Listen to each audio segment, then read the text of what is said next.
नफरती आवाजें थमी हैं और इस बीच नया शोर सुनाई दे रहा है, वो पसमानदा मुसलमानों को लेकर है। इन मुसलमानों से कहा जा रहा है कि भारतीय जनता पार्टी से जुड़ जाओ, इसी में तुम्हारा भला है।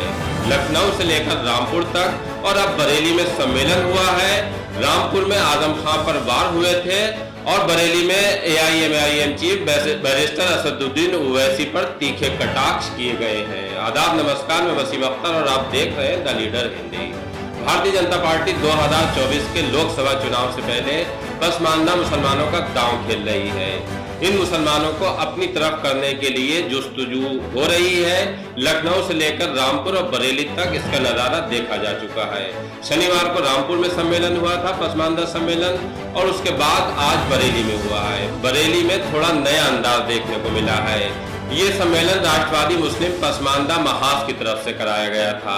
ये महाज मुसलमानों के पसमानदा समाज के ही कुछ नेताओं ने बनाया है। वो किसी न किसी तरह से पहले भारतीय जनता पार्टी से जुड़े रहे हैं। कुछ को ओहदे भी दिए गए हैं और कुछ ओहदों की अब तलाश में भी हैं।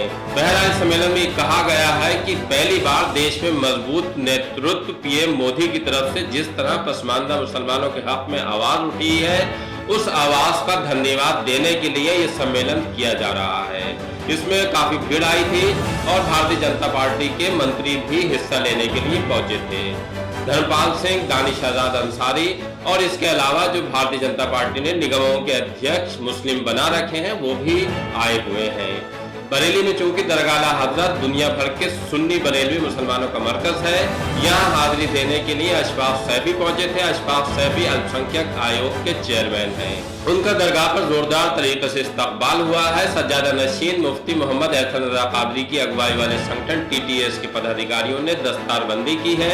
उसके बाद उन्हें चादरपोशी के लिए दरगाह पर ले जाया गया है। अगर हम मीडिया प्रभारी नासिर कुरैशी की बात करें तो उन्होंने ये भी बताया है कि आला हजरत के बारे में अल्पसंख्यक आयोग के चेयरमैन को जानकारी दी गई है। उनके साहित्य के बारे में बताया गया है, नात के बारे में बताया गया है, उनकी जो दीनी खिदमात हैं उन पर भी रोशनी डाली गई है। बहरहाल उसके बाद सम्मेलन हुआ है। सम्मेलन में जिस तरह से मुस्लिम महाज के प्रदेश प्रभारी ने AIMIM chief barrister Asaduddin Owaisi पर निशाना साधा है, वो भी इस बात का प्रतीक है कि भारतीय जनता पार्टी की तरफ से उन तमाम आवाजों के खिलाफ बड़ी आवाज उठ रही है जो भारतीय जनता पार्टी की मुखालफत किसी न किसी प्लेटफॉर्म से करते रहे हैं। रामपुर में चाहे आजम खां हो, आजम खां को कमजोर करना इसलिए जरूरी है कि भारतीय जनता पार्टी पहली बार विधानसभा की रामपुर सीट जीतना चाहती है। जहां तक असदुद्दीन ओवैसी का सवाल है तो उन पर ये आरोप भी लगते रहे हैं कि वो भारतीय जनता पार्टी की B टीम है, लेकिन अभी उन्होंने जो ताजा ट्वीट किया है उसमें उन्होंने कहा है कि जो पसमानदा मुसलमानों की बात हो रही है, भारतीय जनता पार्टी अगर उनका वाकई हित चाहती है तो उन्हें भी दलित का दर्जा दे। अगर हम इसके पीछे की बात करें तो ये आवाज नई नहीं है, इससे पहले भी इस तरह की मांग हो चुकी है, लेकिन भारतीय जनता पार्टी इस मांग से मुंह मोड़ रही है। उसकी तरफ से कहा जा रहा है कि भारतीय जनता पार्टी समाज को जोड़ने के लिए जिस तरह से योजनाएं बना रही है, उससे उसके मुख्यधारा में आने की बात लगभग तय है। यही बात पसमानदा मुस्लिम महाज की तरफ से कही गई है और यहाँ तक कहा है कि बैरिस्टर असदुद्दीन ओवैसी जिस तरह से पसमानदा मुसलमानों के मुद्दों को भटकाते, बरगलाते और लटकाते रहे हैं, उससे उनकी मंशा साफ जाहिर हो रही है।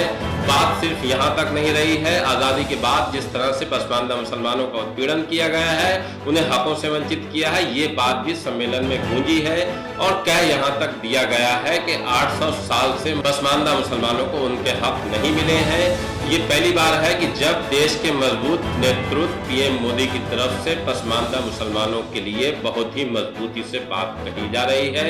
अब मुसलमानों का भी हक बनता है कि इस मजबूत आवाज के साथ अपनी आवाज मिलाएं। जाहिर सी बात है कि मुसलमानों को जोड़ने के लिए जिस तरह योजनाएं चलाई जा रही हैं, बदले में भारतीय जनता पार्टी पसमानदा मुसलमानों के वोट चाहती है। अब वो किस हद तक वोट देते हैं, इसके लिए हमें उपचुनाव कर उसके बाद फिर लोकसभा चुनाव का इंतजार करना पड़ेगा। तो हिंदू की भी बेटी सुरक्षित रहती है, मुसलमान की बेटी भी सुरक्षित रहती है। उत्तर प्रदेश में जब राशन फ्री दिया जाता है तो गरीब को दिया जाता है, उसकी जाति और धर्म देखकर नहीं दी जाती। इसीलिए 3.5 करोड़ से अधिक मुसलमानों को भी राशन देने का काम योगी आदित्यनाथ जी ने करा है। उत्तर प्रदेश की जब सड़कों का सौंदर्यीकरण होता है, उत्तर प्रदेश की सड़कें जब बेहतरीन बनाई जाती हैं, तो वो इसलिए नहीं बनाई जाती हैं कि वो हिंदू उन रोडों पर चलेगा। इस देश का, उत्तर प्रदेश का मुसलमान भी उन रोडों पर चलकर सरकार की योजनाओं का लाभ उठाता है। जब प्रधानमंत्री आवास योजना के तहत मकान दिए जाते हैं तो गरीब देखा जाता है, उसकी जाति नहीं देखी जाती। हिंदू और मुसलमान बराबर का लाभ उठा रहे हैं। जब शौचालय योजना के माध्यम से घर घर शौचालय बनाने का अभियान किया जाता है, तो हर घर को शौचालय देने का काम प्रधानमंत्री नरेंद्र मोदी जी और योगी आदित्यनाथ जी करते हैं। और इसका सबसे ज़्यादा लाभ उत्तर प्रदेश में विशेषकर पासमानदा मुसलमान उठा रहे हैं और वो सरकार की योजनाओं में बराबरी का हिस्सेदार हो रहे हैं। मुझे उम्मीद है कि आने वाले दिनों में ये हिस्सेदार वोट में भी परिवर्तन होगा। अभी आपने धन्यवाद कर रहे हैं। बिल्कुल धन्यवाद।